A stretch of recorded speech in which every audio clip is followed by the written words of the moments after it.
Welcome to another edition of Random Things with BK. Today we're going to talk about something that's very important to your vehicle, and that is tire pressure. Your vehicle is going to work much better if you're running at an optimal tire pressure. You're going to get better gas mileage, you're going to get more even wear on your tires, and even your ride quality can really be affected by tire pressure. So, we're going to talk a little bit about how do you know what your tire pressure should be. On my vehicle, I am using aftermarket, much larger tires than came on its stock. So the standard way of looking, which I'll show you in a minute, won't work for me. But on every tire is what the tire pressure should be. And for this tire, the manufacturer max rating is 65 PSI, pounds per inch.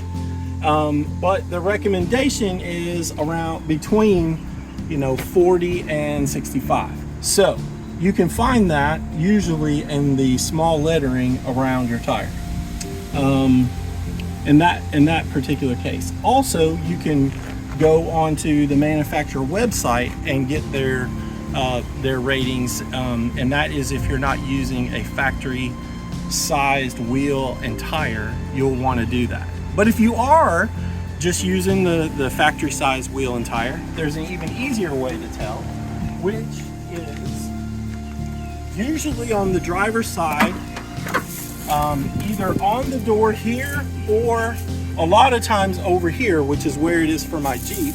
It will tell you what the manufacturer original tire size is, and it will also tell you what the recommended PSI for your tires are that are for that manufacturer.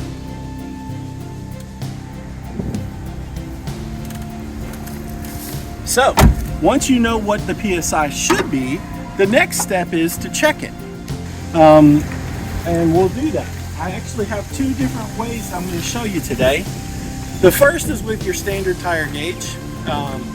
If you watched our short, I just did a video on how to use this gauge, but we'll do it real quick again. And you're going to remove your cap. You're going to take your tire gauge and just press it on here. Oh, you got to get it on there good, and it's got to be quick. Mess that up twice now. There we go. And you can see that I'm running 40 pounds in this particular tire. Now, another way to do it is by using a digital gauge like this. And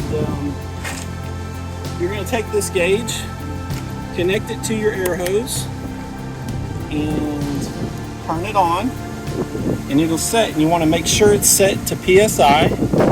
And then I'm just going to connect it to my valve stem. And you can see that it's reading at 39.7, which is probably a little more accurate than the standard gauge. Now, if I'm using this style, it has a trigger on it, which, because I'm connected to air, I can go ahead and put air in the tire. When I let go, it's going to show me the actual PSI that's in the tire, but when you're squeezing it, you can see it just shows what it's pushing in. So to get an accurate reading, you have to let go of the trigger. So that's one way to do it.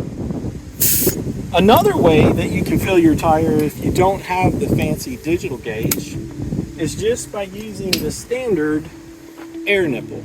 And this is what you're probably going to find like at the gas station, or a lot of people may just have this at their home. And again, it's just got this little button here which is going to push in your valve stem, and you just take it and simply hold it on there. And now I'm putting air in.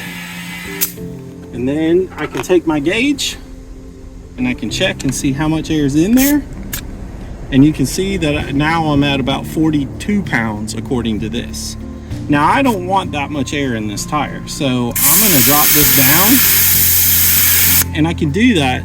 See, this little nipple here will press in there and press that valve stem down, so I can take some of the air out. And then I can simply check it again and see now I'm back down around that 40 pounds range.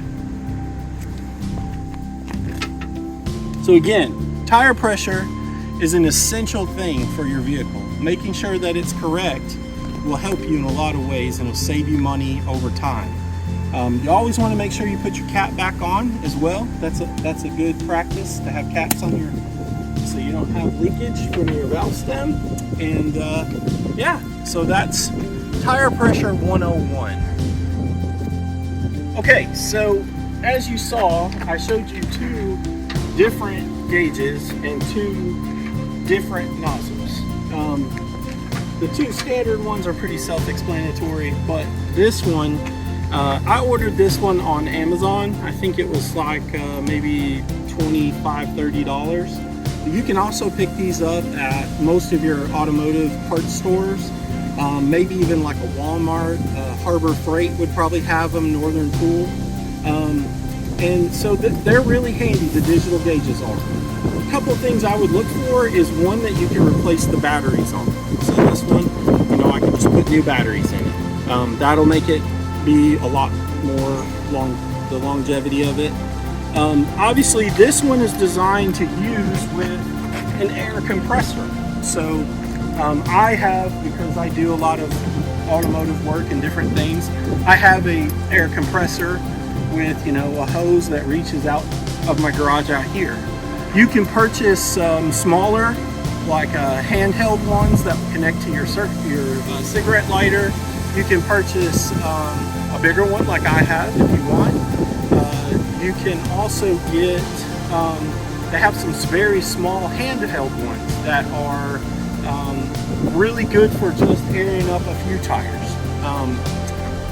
So those are all really good options.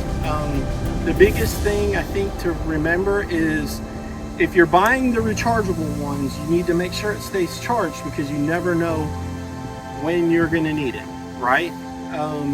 If not, if you're using a bigger one, you know, justifying the cost of a bigger air compressor, you probably need to use it for more than just airing up your tires. But yeah, so that's the thing. To connect this to my air hose, because I have an automatic chuck, you just push it in. Some chucks will have a collar, some hoses though have a collar that you have to slide back and then you push it on. And the same thing to release it. So yeah, the other thing that I should probably note about this is that this hose is meant to just go on the tire on your valve stem here and just lock on. So you push down this little lever and you push it on and then it locks on to the tire. And there you go. And then to release it, you push in the lever and you pull it off. And so, yeah, that's the fancy gauge. If you have any questions or comments about the video, please leave those down in the comments. And I hope you found this very helpful. If you would like and subscribe, that would be amazing. And I hope you have a wonderful day.